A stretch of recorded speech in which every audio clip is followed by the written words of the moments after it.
పడుతుందో అడిగాన, ఏం తోచని పరుగై ప్రవహిస్తూ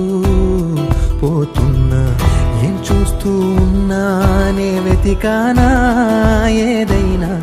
ఊరికెనే చుట్టూ ఏవేవో కనిపిస్తూ ఉన్నా, కదలని ఓశిలనే అయినా తుడిలో కరిగే కలనే అయినా, ఏం తేడా ఉందట నువ్వెవరంటూ అడిగితే నన్నెవరైనా, ఇల్లాగే కడదాకా ఓ ప్రశ్నే ఉంటానంటున్నా,